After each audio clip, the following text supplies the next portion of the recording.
the one who breaks the darkness with a liberating light. Praise the one who frees the prisoners, turning blindness into sight. Welcome to the Daily Bite. I'm your host, Pastor Steve Andrews. Today we read from Ezra chapter 4, and there is a bit of a confusing spot at the end of this chapter, so we'll focus on that when we get to it, but first we read the text. Now when the adversaries of Judah and Benjamin heard that the returned exiles were building a temple to Yahweh, the God of Israel, they approached Zerubbabel and the heads of the fathers' houses and said to them, "Let us build with you, for we worship your God as you do, and we have been sacrificing to him ever since the days of Esarhaddon, king of Assyria, who brought us here." But Zerubbabel, Yeshua, and the rest of the fathers' houses in Israel said to them, "You have nothing to do with us in building a house to our God, but we alone will build to Yahweh, the God of Israel, as King Cyrus, the king of Persia, has commanded us." Then the people of the land discouraged the people of Judah and made them afraid to build, and bribed counselors against them to frustrate their purpose all the days of Cyrus king of Persia, even until the reign of Darius king of Persia. And in the reign of Ahasuerus, in the beginning of his reign, they wrote an accusation against the inhabitants of Judah and Jerusalem. In the days of Artaxerxes, Bishlam and Mithridath and Tabiel and the rest of their associates wrote to Artaxerxes, king of Persia. The letter was written in Aramaic and translated. Rahum, the commander, and Shimshai, the scribe, wrote a letter against Jerusalem to Artaxerxes, the king, as follows.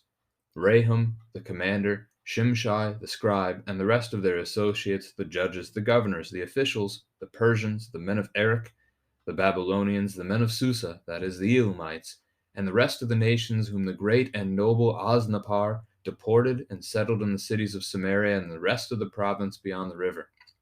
This is a copy of the letter that they sent. To Artaxerxes the king, your servants, the men of the province beyond the river, send greeting. And now be it known to the king that the Jews who came up from you to us have gone to Jerusalem. They are rebuilding that rebellious and wicked city. They are finishing the walls and repairing the foundations. Now be it known to the king that if this city is rebuilt and the walls finished, they will not pay tribute, custom, or toll, and the royal revenue will be impaired. Now because we eat the salt of the palace, and it is not fitting for us to witness the king's dishonor, therefore we send and inform the king, in order that search may be made in the book of the records of your fathers. You will find in the book of the records and learn that this city is a rebellious city, hurtful to kings and provinces, and that sedition was stirred up in it from of old. That was why this city was laid waste. We make known to the king that if this city is rebuilt and its walls finished, you will then have no possession in the province beyond the river. The king sent an answer to Rahum the commander and Shimshai the scribe and the rest of their associates who live in Samaria and in the rest of the province beyond the river, greeting. And now the letter that you sent to us has been plainly read before me. And I made a decree, and search has been made. And it has been found that this city from of old has risen against kings, and that rebellion and sedition have been made in it. And mighty kings have been over Jerusalem, who ruled over the whole province beyond the river, to whom tribute, custom, and toll were paid. Therefore make a decree that these men be made to cease, and that this city be not rebuilt, until a decree is made by me. And take care not to be slack in this matter. Why should damage grow to the hurt of the king? Then, when the copy of King Artaxerxes' letter was read before Rahum and Shimshai the scribe and their associates, they went in haste to the Jews at Jerusalem, and by force and power made them cease. Then the work on the house of God that is in Jerusalem stopped, and it ceased until the 2nd year of the reign of Darius, king of Persia. So this text begins with really the opposition to the rebuilding of God's house. And when we say the house of God, and this is going to get to the confusion at the end of the text, what are we talking about exactly? Are we talking about the temple? Or are we talking a little more generically about the capital, the city of Jerusalem? Which of those two is in mind? That's something to be focused on, and again, it's important at the end of the chapter together. Now, as we look at the historicity of this chapter, the the exterior events, the things of the chronology that we're aware of. Again, Babylon destroyed Jerusalem in 587 BC. Cyrus destroyed Babylon in 538, and by 537 had set the Jews free to return to their homeland. But the work on the house of the Lord, specifically the temple, was slow to start. It didn't go well. So we have Cyrus, who's going to be mentioned here in the text in verse 5. He reigned until 529 BC. At his death, Cambyses, his son, took over and ruled for 7 or 8 years or so. And then in 521, Darius the First, became king of Persia. His reign lasted until 486. That Darius name is important because it shows up again at the end of the chapter, the very end of the chapter. So as you look at that note, the second year of the reign of Darius, king of Persia, you'd be looking at that as being around 520 BC, that the work on the house of God in Jerusalem stopped until the second year of the reign of Darius, king of Persia. Now, as we rewind here, back to verse 6, Ahasuerus is the one who reigns after Darius. He reigns from 486 to 465. And Ahasuerus is the Hebrew name for what everybody else called Xerxes, Xerxes. And as you read more Bible history, as you get to the book of Esther, this would be the king that Esther marries. She becomes his queen. And then in verse 7, we now hear of Artaxerxes. Artaxerxes follows after Xerxes and reigns from 465 until 424.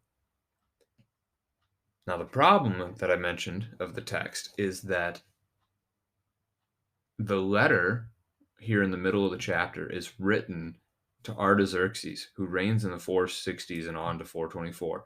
The temple of God is long completed at this point. If you're just talking very specifically and narrowly about the temple, it was finished in 517, maybe 516, in that range, which would fit in with Darius and what we see in the early parts of this chapter about the opposition, that if they didn't resume work on the temple until the second year of Darius, that's 520 BC.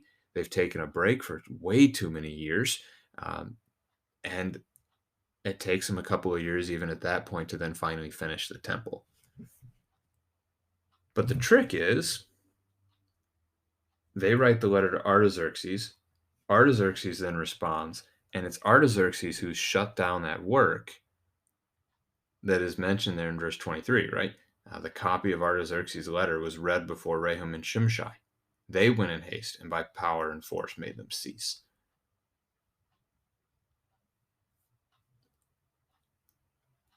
They ceased working on the house of God that is in Jerusalem until the second year of a guy who is already dead.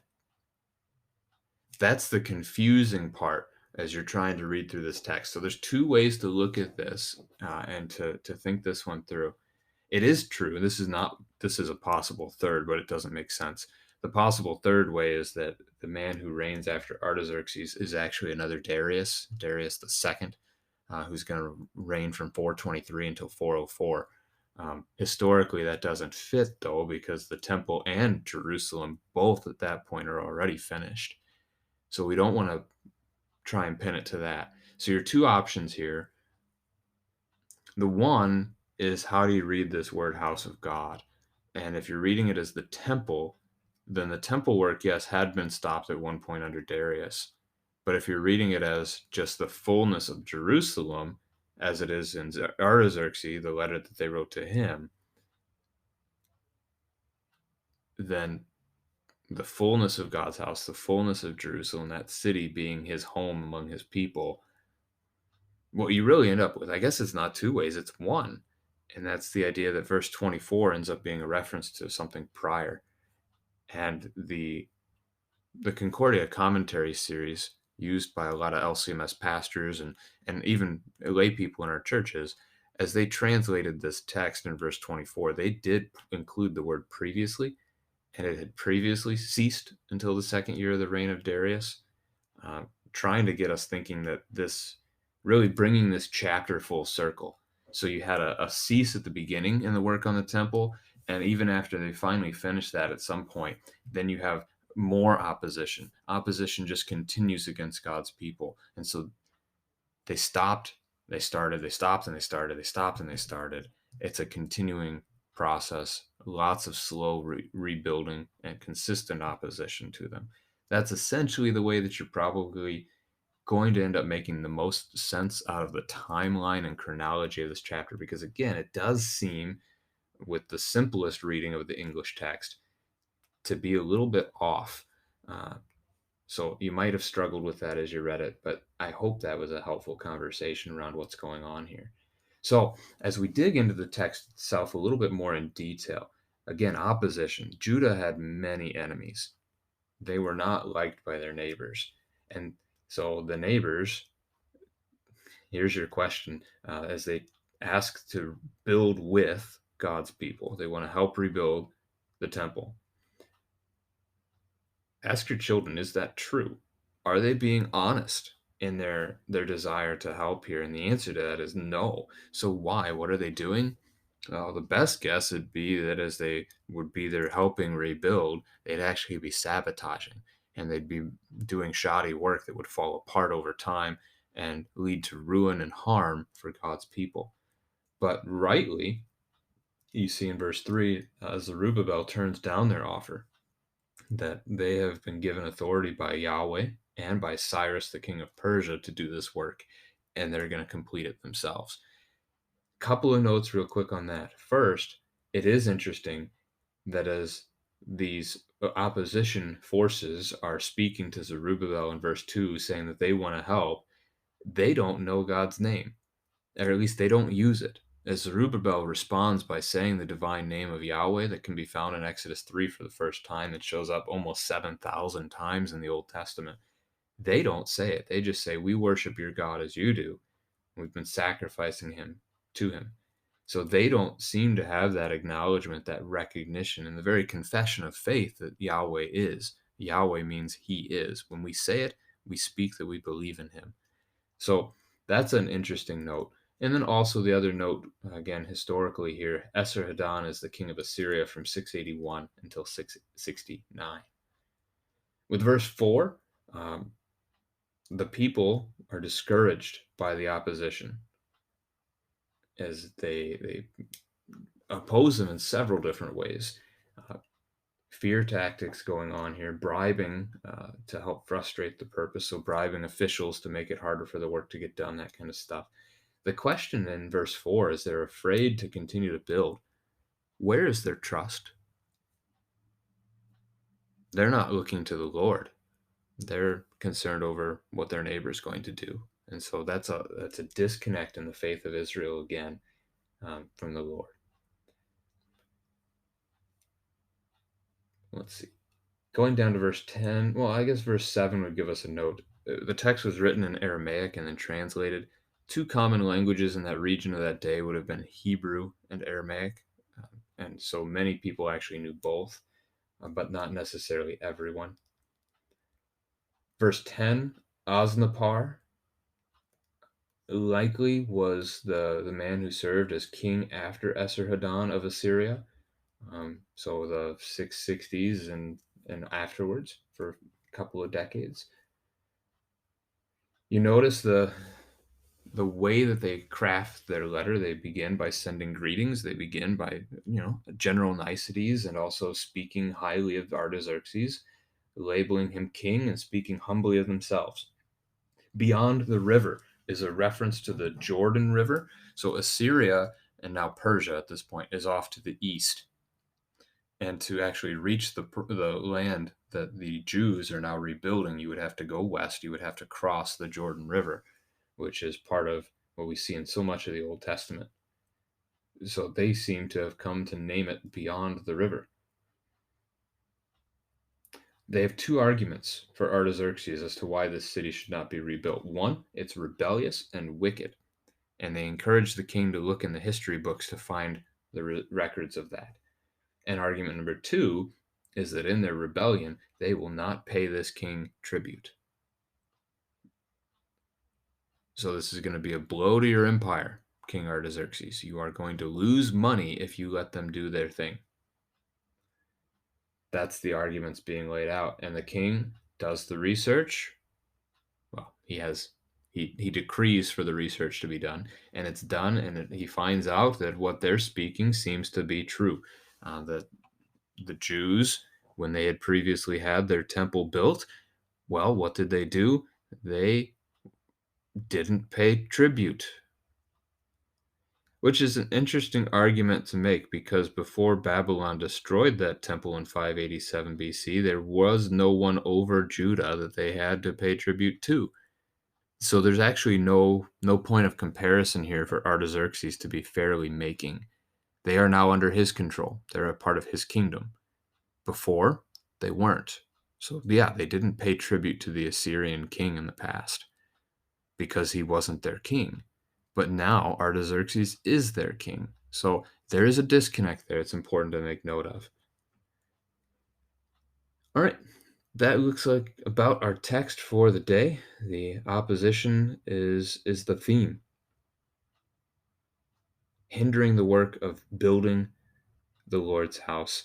You're going to see the opposite of that tomorrow as the rebuilding begins anew again. Let us praise the Word incarnate, Christ who suffered in our place. Jesus died and rose victorious, that we may know God by grace. Let us sing for joy and gladness, seeing what our God has done. Let us praise the true Redeemer, praise the one who